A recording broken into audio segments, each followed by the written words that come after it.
Alright, Ball and Biscuit is kind of easy to get the main idea, but if you wanted to play it perfect, you probably have to spend like a year on it, because there's like so much detail with all the soloing and everything, all the little changes he's doing. But really all the chords are is E, then you got to go to A like this, then B. So it's basically like a blues, it's just like a blues 1-4-5 in E.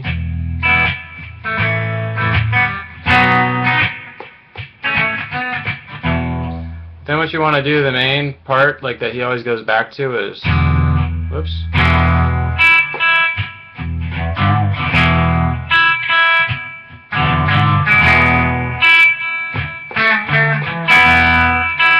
So what he's doing is he's doing like an E major. Then he's hitting the top string, you can do an up pick. Then you got to go to 3rd fret right here. And while you're keeping this down though, you could lift the chord up each time, like. Most people don't do that, they would just go like this. Because then you can still hit parts of the chord, at least little pieces, you might not strum it, because he likes to do kind of a real percussive style of playing. Like.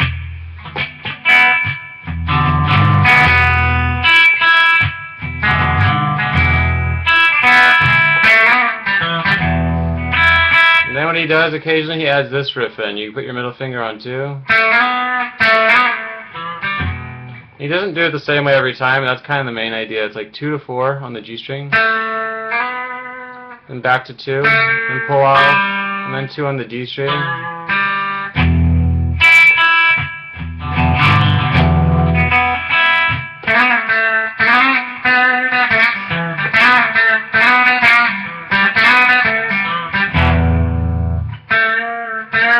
Yeah, I would just.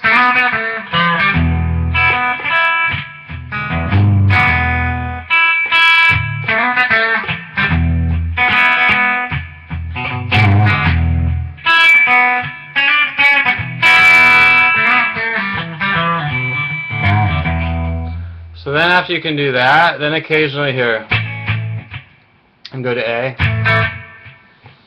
And occasionally he adds this, again, this note is A, he's adding B in there a lot. So. And he goes up to open G also. So. Oops.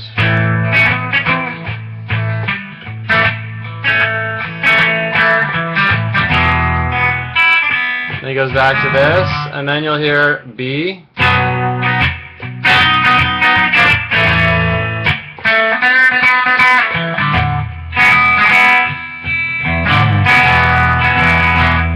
And then he goes like this, like you'll hear it before he starts to solo, he goes.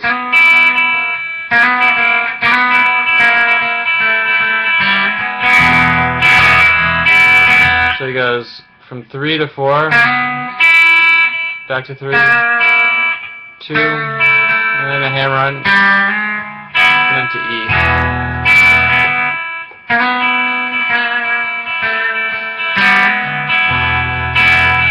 E. You can be kind of sloppy. I mean, if you listen to it, you could try to get exactly like he does, but his style is not like trying to be clean. It's more like just repeating the same riffs.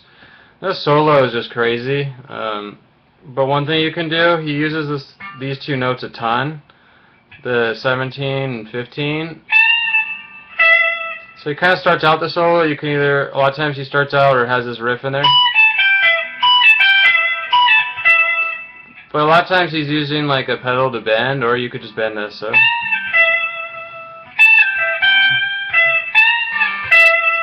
if I were trying to learn this solo, like try to kind of fake it, because to learn the whole thing would take forever.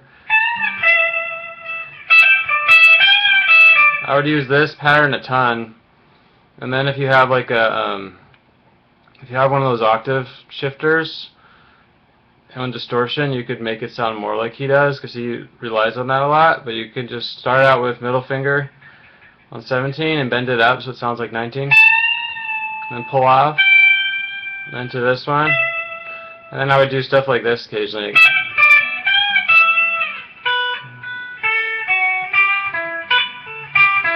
Then you'll hear, after he solos, he goes up like this.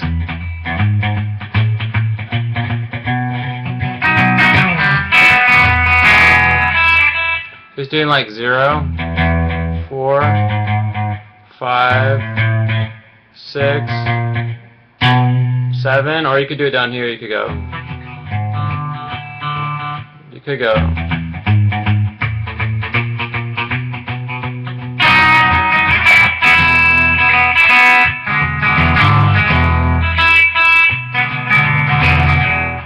And one other feature of like his playing, he'll put in like dissonant notes sometimes. Like instead of doing 3, sometimes he'll be like, or, and he does a lot of palm muting. So I hope this helps. This is a like I said, to learn this whole song like exact would be like a huge project. And I think, I mean, Jack White just has his own style he's developed from playing for a long time, and so I'm sure he's just basically like, he knows what the chords are, and he has like his main thing in his head. And then he probably knows like some fill riffs that he likes to do, but he doesn't know exactly how he's going to do them. And then the solo, he probably has like a few riffs in his head, like, so I mean I would get this one, because that's just stood out to me, so I would try to get a few little riffs that sort of remind me of the solo, and figure out the scale patterns that would work.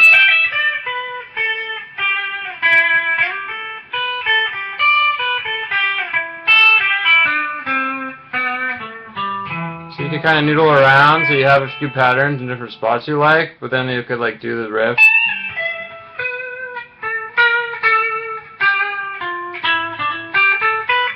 I mean, here's like that basic one everybody knows, so I guess it'd be a good one to exploit.